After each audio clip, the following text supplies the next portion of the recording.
Assalamualaikum warahmatullahi wabarakatuh. Saya Arin Rindiani. Saya akan menjelaskan tentang masalah korupsi di Indonesia.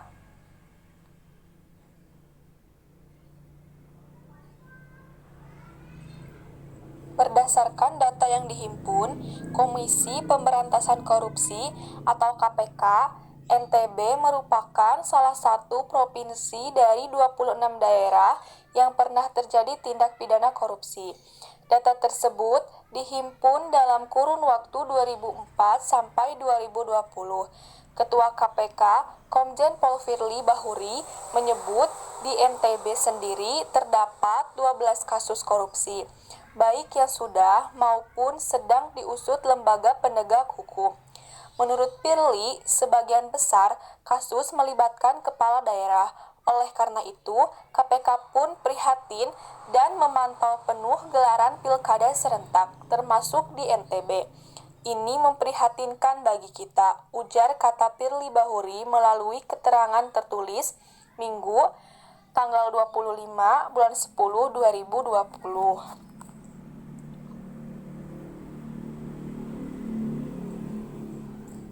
Dia memaparkan urutan kasus korupsi terbanyak yaitu ada di Jawa Barat 101 kasus, Jawa Timur 93 kasus, dan 73 kasus di Sumatera Utara.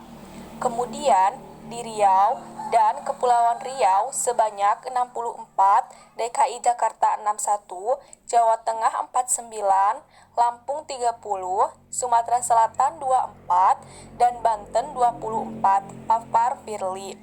Lalu lanjut di Papua 22 kasus, Kalimantan Timur 22, Bengkulu 22, Aceh 14, Nusa Tenggara Barat 12, Jambi 12, dan Sulawesi Utara.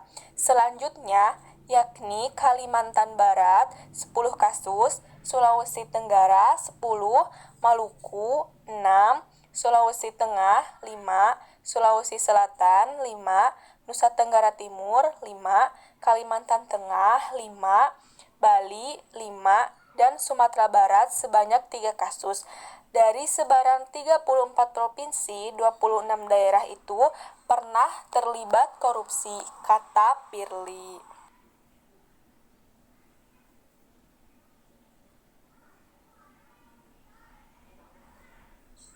Latar belakang terjadinya korupsi, yang paling membuat seseorang melakukan korupsi adalah faktor ekonomi seperti kurangnya penghasilan dalam kehidupan, sehingga pemikiran untuk memenuhi kebutuhan itu mereka melakukan tindak korupsi.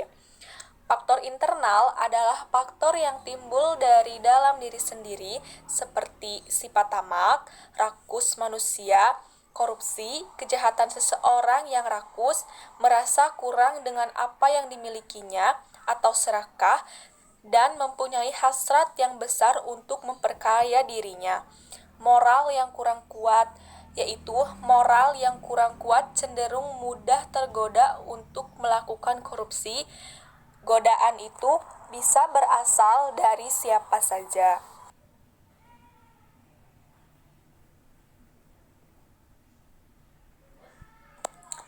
Selanjutnya, gaya hidup yang konsumtif. Perilaku konsumtif jika tidak seimbang dengan pendapatan yang memadai akan membuka peluang seseorang untuk melakukan berbagai tindakan untuk memenuhi keinginannya. Salah satu tindakan itu adalah korupsi. Aspek sosial seperti dorongan keluarga, karena lingkungan keluargalah yang sangat kuat memberikan dorongan bagi orang untuk korupsi. Faktor eksternal adalah faktor yang disebabkan oleh faktor di luar perilaku. Aspek sikap masyarakat terhadap korupsi.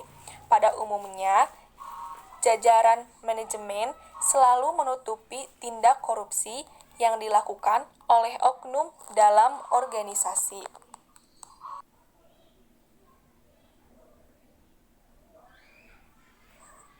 Solusi untuk mengatasi korupsi yaitu salah satunya dengan membayar utang dengan disiplin. Ini juga merupakan salah satu akar masalah keuangan besar yang sering terjadi. Banyak ternyata karyawan yang terlilit utang, mulai dari utang panci, utang beli gawai, terbaru, dan tercanggih, utang KPR, utang kendaraan bermotor, utang kartu kredit, hingga utang liburan. Utang memang diperbolehkan kok, kan namanya juga manusia, maunya banyak duit.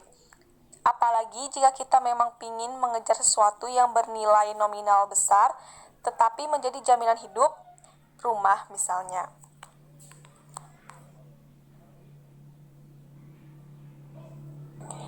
Tapi, ya mesti diingat, kalau pinjam harus dikembalikan. Jadi, kalau utang ya harus dibayar. Karena itu penting untuk memastikan bahwa kita mampu membayar sebelum melakukan utang. Banyak tindakan korupsi terjadi lantaran si pelaku terlilit utang. Hal untuk mencegah korupsi yang dimulai dari diri sendiri penting. Jangan terlalu banyak membandingkan diri dengan orang lain, jadi enggak usah banyak gaya. Sesuaikan saja dengan kemampuan kita, apa adanya kita. Kalau bisa, mensugestilah hal ini pada diri sendiri. Sepertinya ini akan menjadi langkah paling efektif untuk mencegah korupsi.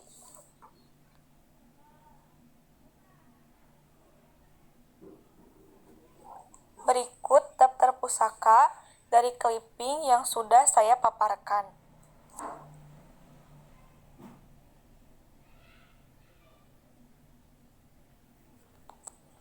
Sekian yang bisa saya sampaikan, mudah-mudahan bermanfaat, dan terima kasih.